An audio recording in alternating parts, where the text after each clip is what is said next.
What is happening, Magnusites? Let's check out this Final Fantasy 16 first 4 hours preview.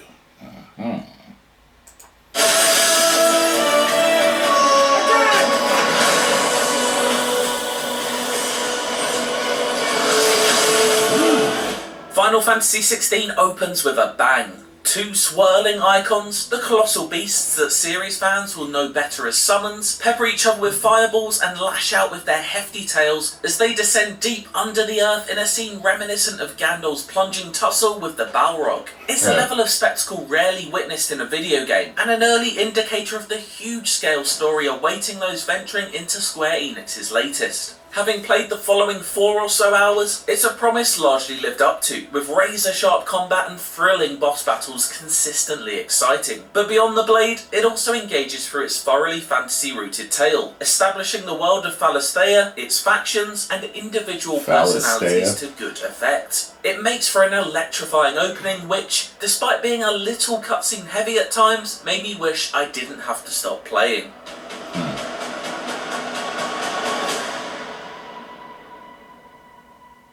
The opening section that I played is described by Square Enix as a special version made for media to experience, and content may differ from the final version. But regardless of if the events presented are identical to the final game or not, don't worry, I won't be spoiling any story details for Final Fantasy 16, just discussing some of the themes at play and the stage they set. Phalisthea is a world that returns Final Fantasy to its more classic fantasy roots, albeit with heightened cinematic aspirations. It's not afraid to throw spectacle after spectacle your way right from the off, with the early arrival of the ice icon Shiva onto a dusty battlefield truly stunning in its execution as she glistens in all her glory. She provides a stark contrast to her opponent, the stony, monolithic titan who towers over the skirmish between 2 rival factions below. There's a sheer enormity to the size of these icons that even the likes of old school God of War or Shadow of the Colossus would be jealous of. They may remind me of Kratos. Points to anything vaguely medieval fantasy, but it's hard to ignore the Lord of the Rings and Game of Thrones influences here. The story is rooted in the struggle over the 5 mother crystals that tower over Phalisthea, which are the source of the magic that powers this world. Naturally, the continent's 6 nations are going to want to fight for control of these, and so a constant state of conflict rages on. One of those nations is the Grand Duchy of Rosaria, and you play as Clive Rosfield, son of the ruling Archduke. Over the course of the opening few hours, you're transported through different periods of his life as the personal catalyst for his story is revealed. It's not a revolutionary setup for a story in this genre, but one introduced with a fair amount of elegance in an early cadence that maintains a good balance between action and dialogue.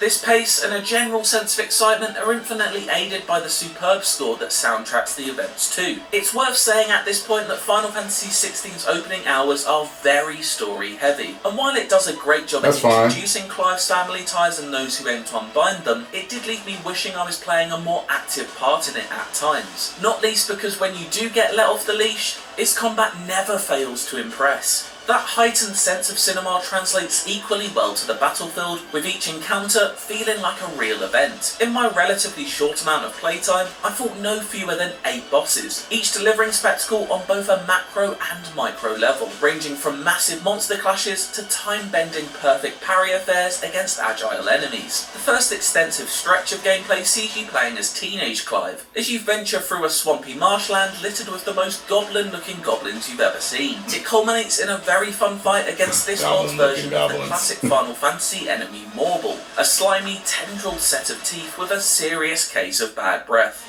I feel like I've seen something like that before. I don't know where. It looks familiar.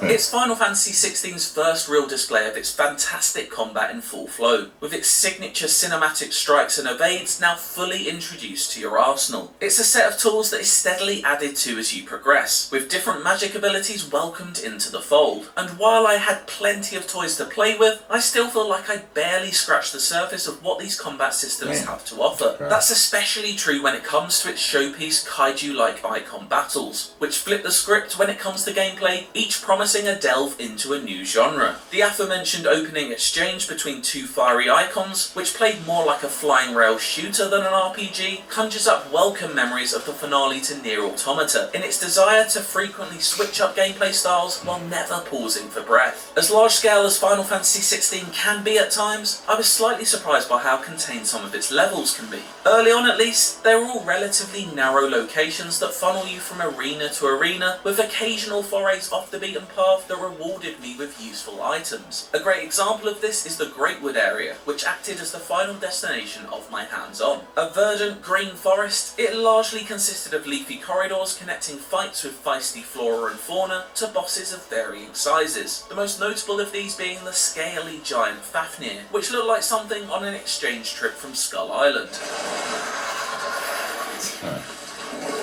That's all sharp. You better hope so. I did spend a small amount of time in a much wider open space from later in the game, containing it's like a side monstrous quests and version of challenging those foes to take down. But this by no means felt Chinese like the wet open market world Final animals Fantasy with those that fans have scales. become accustomed to of late in Final Fantasy XV. Y'all know what I'm talking This isn't necessarily a bad thing. Not every game needs to be a sprawling world to get lost in, and in some ways, it was a refreshing throwback to the more linear Final Fantasy of old. Even if it did feel a little restricted to a repetitive rhythm of cutscene, battle, with exploration coming at a premium. There's nothing old school about the combat though, which feels sharply cutting edge in its fluidity. The fast-paced action really is excellent. So good in fact that I found myself often thinking, just let me do it more. As I said, cutscenes make up a lot of Final Fantasy XVI's early runtime. And while story has always been a big part of the series, I think it may be the sheer speed of its action that leads to the transition between combat and I don't think the it could be slower any dialogue worse than heavy scenes the last delivering Horizon more game. whiplash this time around. The All them sequences damn are often cutscenes well acted and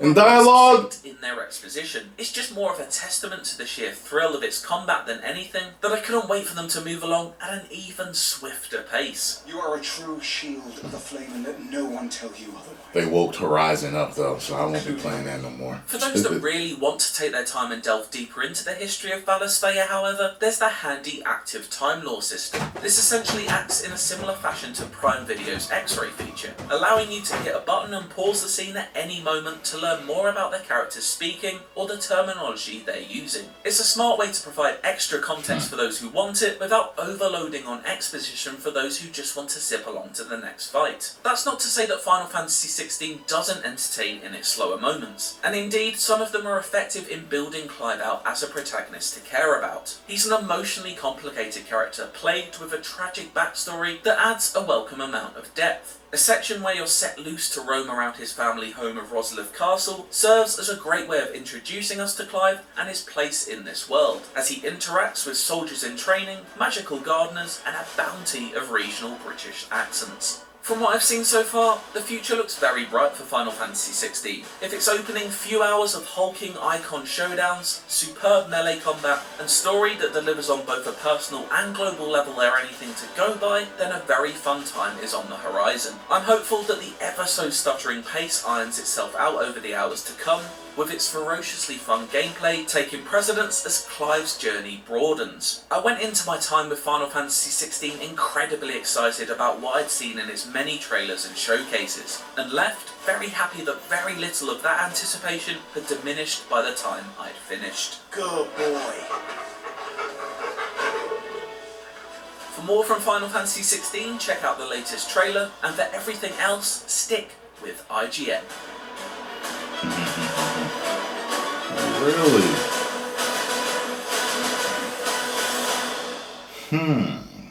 1 second here. It looks like, makes me wonder if is there another, let's see, what is this and when did it come out? Might have another one here. Did I see this one already? No, 2 months ago. Okay, I must have seen this one. And let me see, we have official trailer for, that was 11 days ago. I don't think I saw this one. Official Eikons Powers Overview. Let's check this out.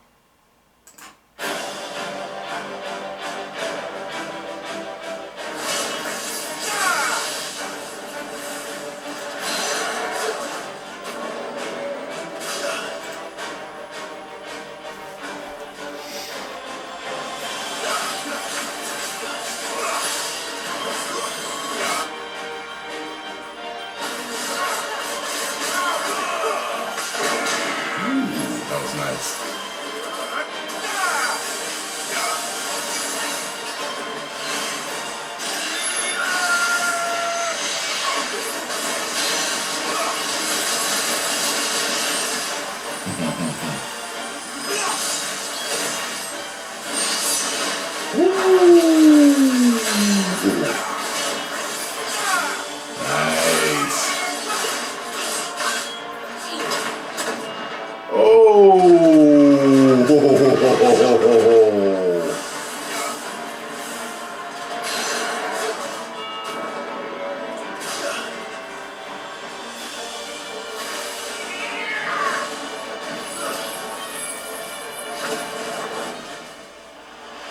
Game feels like it's gonna be deep. Alright. Hands-on preview. Let me see something here. I think I definitely saw that. I was waiting for... When was this? 2 months ago, yeah. Okay, cool. Cool! Another game I'm looking to get. And y'all told me that Outlast, the new Outlast is out. I don't know what to do. I just got too many games to play. It is what it is. I plan on teaching Scarlo how to play Street Fighter, too. So, that should be a fun stream, right? Yeah. Post comments down below. Let me know what you all think. Are you getting it? Are you not? Does it look good? No? I think it looks good. Action-oriented. I don't need, just open world all the time. I like open world, and I like, something that's linear. I'm fine with it. Just ask God of War. God of War is kind of linear, but it's a good-ass damn game, right? All right. 10 million subscribers. Woo!